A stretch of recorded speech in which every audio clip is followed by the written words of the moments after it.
La tecnología más avanzada para la edición de genomas, con una capacidad de manipular el ADN con precisión quirúrgica, sea para silenciar genes, para insertar animaciones en bacterias, tratamiento de enfermedades o muchísimas aplicaciones en biotecnología, tiene un nombre propio, se llama CRISPR-Cas, una tecnología de origen bacteriano que hemos sabido aprovechar para las aplicaciones más inesperadas.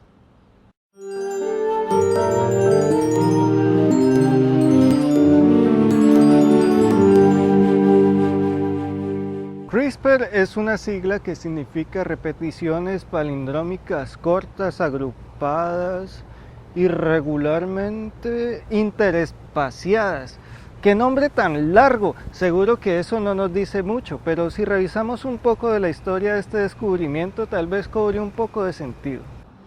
A finales de la década de los 80, algunos investigadores empezaron a descubrir que habían unas secuencias muy particulares en algunas bacterias. Estas secuencias eran repeticiones palindrómicas cortas, agrupadas. Un momento, esto ya lo dije.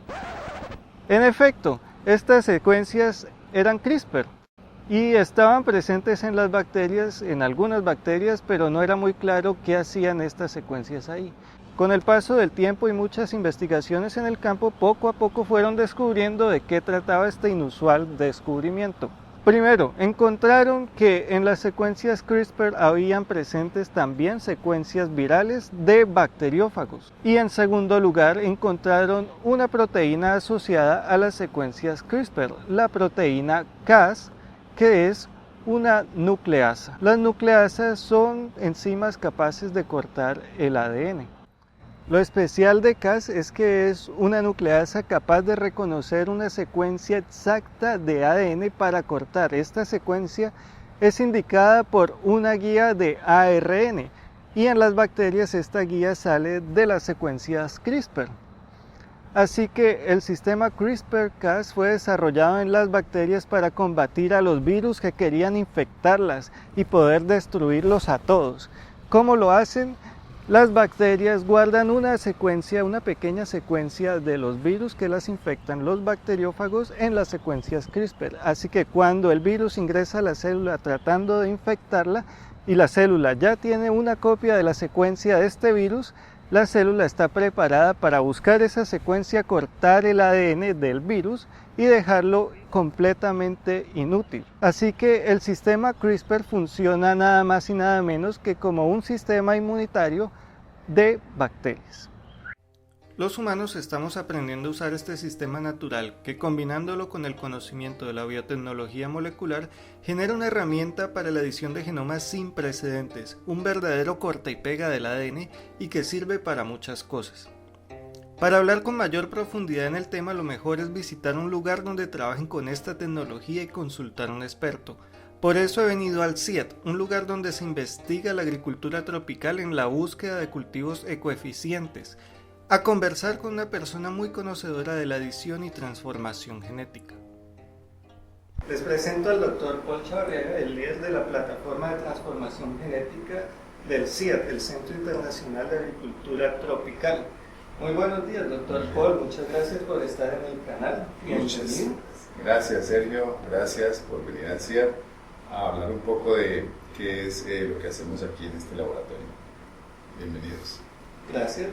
Doctor Paul, cuénteme, ¿a qué se dedica la plataforma de transformación y qué relación tienen ustedes con la tecnología CRISPR? Bueno, la plataforma de transformación genética, que hoy se llama realmente Plataforma de Transformación y Edición de Genomas en el CIAT, es un laboratorio dedicado al uso de estas tecnologías, la modificación genética y la edición de genomas, para avanzar más rápido en el mejoramiento de cultivos. Hoy en día estas tecnologías son tal vez de las más poderosas que existen para modificar a nuestro antojo, cambiar, por ejemplo, o prender o apagar genes que son importantes en el rendimiento de un cultivo. Esos genes pueden ser muchos o pueden ser muy poquitos, ¿sí? Entonces, hoy conociendo que sabemos que tenemos la información de los genomas de las plantas de importancia, en nuestro caso, por ejemplo, arroz o yuca o frijol, y sabemos que esos genes son importantes en el desarrollo del cultivo y en la producción final, lo que se conoce como rendimiento, pues podemos de alguna forma cambiar a nuestro antojo esos genes, o prenderlos, o apagarlos, o quitarlos, ponerlos, etcétera, para lograr los objetivos de mejoramiento. Eso es lo que uno hace realmente en mejoramiento, es combinar los genes, por ejemplo, para obtener un nuevo producto que es mucho más rendidor, tiene más semillas o tiene más raíces, etcétera. Pero con estas tecnologías se puede acelerar, se puede ir mucho más rápido y con mayor precisión. Eso es lo que hacemos aquí con esos cultivos. Cuando se habla de transformación genética, uno puede pensar en transgénesis, pero actualmente la tecnología CRISPR se puede entender también como edición. ¿Cuál es la diferencia entre transgénesis y CRISPR? Importante. Bueno, CRISPR es realmente el nombre, digamos, de algunos de los componentes de toda la tecnología de edición de genomas. Para ser claros, transgénesis implica que usted introduce nueva información genética en un organismo, que es información genética foránea, extraña, que no es del organismo, que viene, por ejemplo, en una planta puede introducir información de una bacteria, o de un hongo, o de otra planta, que no están asociados, digamos, filogenéticamente muy cercanas. En la tecnología de edición de genomas, uno de los componentes, vuelvo y digo, es CRISPR, pero no es todo. A veces requiere que utilicemos algo de transgénesis, pero es momentánea, es solamente para introducir la maquinaria de edición. ¿Qué es eso de la maquinaria de edición? Son moléculas, son proteínas y RNAs básicamente, que se encargan de editar muy precisamente dentro del genoma el gen que uno quiere. Pero al final el producto no necesariamente termina siendo un transgénico, porque no necesariamente queda con información genética foránea incorporada en su genoma. Y eso lo podemos hacer. Entonces, simplemente si aquí, por ejemplo, en estas células que tenemos de arroz, introducimos maquinaria para edición de genoma para un gen específico, por ejemplo, para aumentar el número de granos en una panícula de arroz, esa maquinaria sale en la próxima generación. Cuando se segrega genéticamente, la maquinaria sale. Entonces el producto final queda cambiado, editado en ese gen, pero sin genes, sin transgenes. Por eso son dos cosas diferentes. Bueno, Paul, ahora con la nueva tecnología de CRISPR podemos decir que llegaremos a prescindir de los organismos transgénicos y pasamos a la época de los organismos editados. Una pregunta complicada de responder porque pues en el futuro inmediato yo no lo veo así.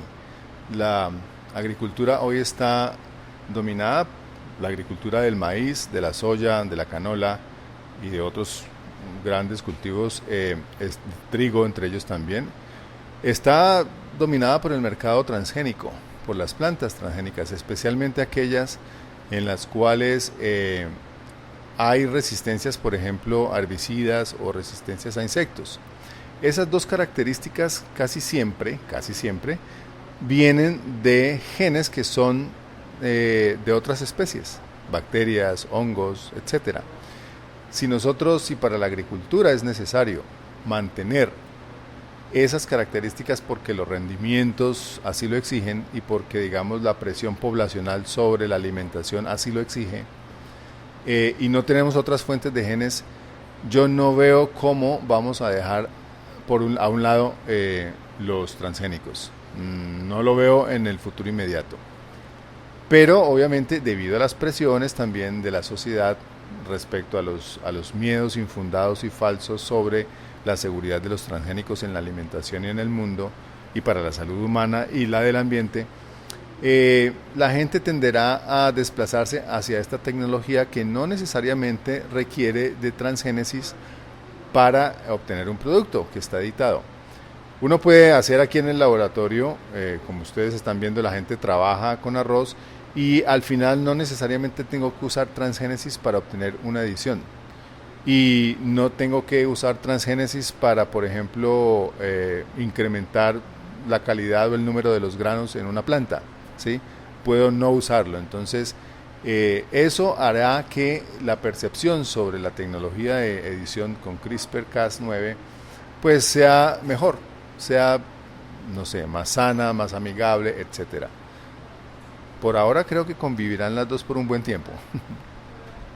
A nivel divulgativo, muchos pues artículos pueden hablar de CRISPR-Cas como una técnica pues con una precisión sin precedentes, pero además de eso muy fácil, muy sencilla. ¿Qué tan ciertas son estas afirmaciones?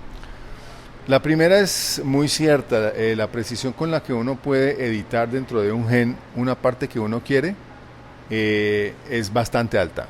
Es de lo más preciso que existe en este momento para hacer esos cambios. Cambios que pueden ser de una sola base en una secuencia de un gen y que es un cambio relevante, importante para la característica. En cuanto la segunda parte era sobre la sencillez. Si tú tienes un laboratorio así, pues es simple, es sencillo, pero no es tan simple realmente. Tienes que tener una infraestructura grande de laboratorio para hacer edición de genomas. La parte molecular no es compleja porque la parte molecular ya ha sido desarrollada para todo lo que es biología molecular y eso es lo básico. Pero hay una parte que es la que realmente manda la parada en la edición de genomas y es la parte de cultivo de tejidos in vitro. Si tú no tienes esa capacidad, si tú no tienes ese laboratorio, va a ser muy complicado. Entonces, la respuesta a la sencillez es sí, si ya tienes esto que está aquí, o algo muy similar, y no si no tienes nada de esto.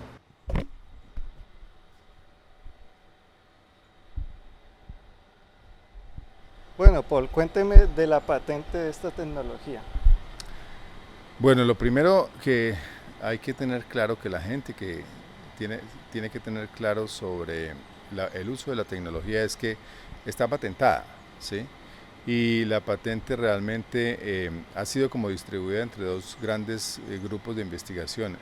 El que se lidera en la Universidad de California, en Berkeley, perdón, y el otro que es el Broad Institute. Esos dos grupos son los que han dominado, digamos que no digamos la pelea, pero sí la disputa por la patente. Eh, Hoy en día se le ha conferido a cada uno de ellos ciertos derechos, ¿sí? Unos más en agricultura, otros más en la parte médica. Pero yo creo que según el último reporte que hay una revista muy nueva que se llama The CRISPR Journal, que se inauguró hace como un mes, hay un buen resumen donde cuenta que realmente la estrategia ha sido como empezar a hablar entre ellos para no eliminarse posibilidades, y eso tiene todo el sentido. De modo que realmente puedan empezar a licenciar, y eso es lo que han hecho, a licenciar aplicaciones de sus patentes a ciertas cosas, en agricultura, en medicina, en cáncer, etc. Y eso tiene sentido porque eso abre el mercado a muchas otras aplicaciones. Eso es en cuanto a la patente que tiene que ver con edición del genoma para lograr ciertos efectos en los organismos. Pero como lo hemos mencionado antes, esto del CRISPR-Cas9 no solamente es para editar genomas, y hay otras aplicaciones que no están en esas patentes, por ejemplo la de detección de patógenos, que no es, o la de secuenciación de ADN, o la de para epigenética, cosas como esas que no estaban incluidas ahí, van a tener también sus patentes, estoy seguro. Bueno, Paul, su campo de trabajo es el de la agricultura. Quisiera saber qué aplicaciones ha habido en este campo con CRISPR. Muchas. Nosotros aquí en el CIAT pues nos dedicamos especialmente a arroz, yuca, frijol y estamos pensando seriamente pastos tropicales, pero para hacer múltiples características. Ahora con otro de los colegas del laboratorio vamos a hacer un recorrido chiquito sobre qué es lo que estamos haciendo específicamente en arroz. Pero por ejemplo, hay instituciones que quisieran trabajar, que hacen flores y quisieran usar edición de genomas, por ejemplo, para cambiar el color de la flor. Hay otros que trabajan en soya y también quisieran trabajar con edición de genoma para cambiar características en soya. Por ejemplo, hay unos que quieren hacer resistencia a herbicida, que también se puede hacer con edición de genoma sin usar transgénesis y sin que el producto final sea transgénico, y eso es una gran ventaja. El grupo grande que más quiere hacer cosas es el de arroz, los arroceros en el país, porque entienden que la tecnología primero ya está afianzada en CIAT, ya tenemos cosas importantes y muy deseables, y segundo que es fácil porque ya tenemos esto aquí, ¿sí? Y entonces hay un montón de características, por ejemplo, el rendimiento. Rendimiento es una característica muy compleja, ¿sí? Que no es de un solo gen, son muchos genes involucrados, pero cada gen juega un papel. Entonces uno puede modificar un gen a la vez, o 2 o 3, o en diferentes plantas y luego unirlos todos para ver si esas ediciones hacen que el rendimiento sea mejor. El rendimiento tiene que ver, por ejemplo, con el número de granos, y ahora vas a ver unos ejemplos de plantas que ya estamos trabajando con eso. Pero también tiene que ver con la susceptibilidad a enfermedades, y estamos haciéndolo en arroz para una enfermedad severa, fuerte, que se llama bacteriosis, ¿sí? Y estamos trabajando también en virus para arroz. Entonces hay muchas aplicaciones. Yo quiero presentar a Sandra. Sandra Valdés es nuestra colaboradora, asistente de investigación, asociada de investigación. Sandra tiene una maestría en fitopatología, es ingeniera agrónoma y está con nosotros hace 3 o 4 años ya, y se unió a la plataforma, y Sandra tiene la responsabilidad de hacer todo lo que tiene que ver con arroz en edición. Entonces yo quiero que ella cuente un poquito qué es realmente lo que estamos haciendo, qué características y qué ha tenido que hacer para llegar al punto donde estamos hoy. Por supuesto, Sandra, por favor, cuéntanos. Claro.